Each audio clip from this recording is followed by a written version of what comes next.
이러한 사건들이 일어나는 이유는 도대체 무엇일까요? 인간은 도대체 왜 폭력을 저지르고 차별을 하며 전쟁이라는 끔찍하기만 한 행위들을 하는 걸까요? 수많은 철학자들은 이 문제에 대한 해답을 윤리로 받고 이 윤리가 형성되기 위한 과정인 도덕에 집중했습니다.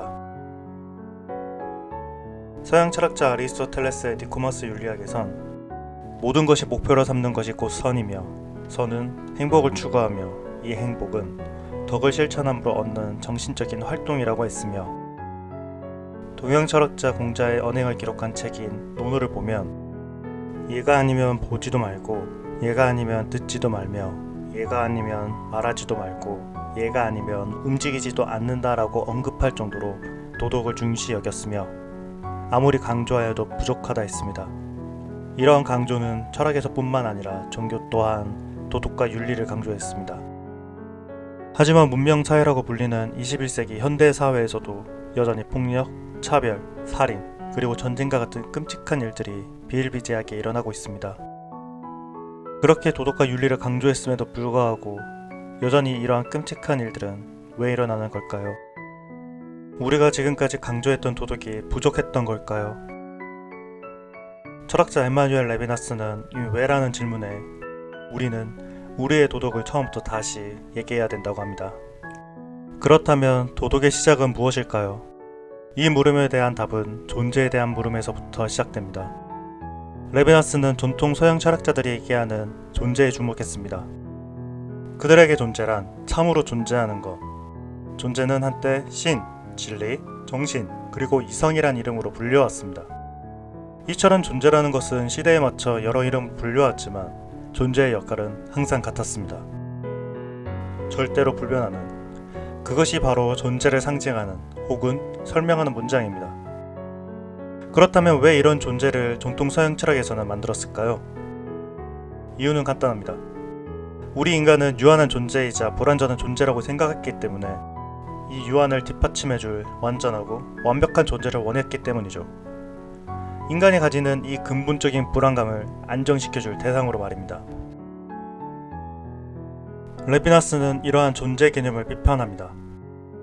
절대적이고 완전한 것이라고 정의 내린다면 이 세상은 변화하지 않는 참으로 존재하는 이 하나에 의해서 파생된 것이 되는데 이러한 존재 개념은 상당한 폭력성이 동반되기 때문입니다.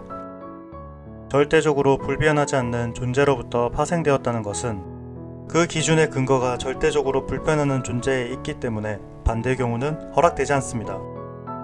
우리는 절대적 하나의 기준, 이러한 기준 때문에 벌어진 수많은 비극을 알고 있습니다. 십자군 전쟁, 유태인 학살,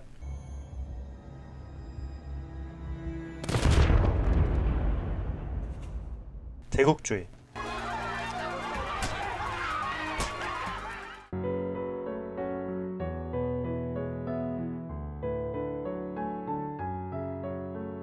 그렇다면 이 하나라는 기준은 거부돼야 되는 것인가? 라고 한다면 아닙니다.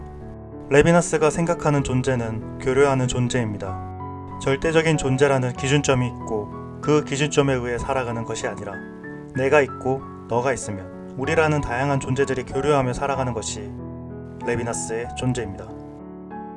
우리는 모두 동일한 데칼코마니 같은 존재들이 아닙니다. 그렇기 때문에 하나의 기준을 만들기 위해선 수많은 시간이 걸립니다. 레비나스는 근대 이전 시대처럼 종교인들이 신이라는 허명 아래 내세웠던 기준들을 비판하는 것입니다. 정확하게 얘기해서 레비나스는 주체와 개체의 전환 가능성에 대해 얘기합니다. 기존 도덕에서 말하는 도덕적 주체는 바로 나라는 주체를 통해 얘기합니다.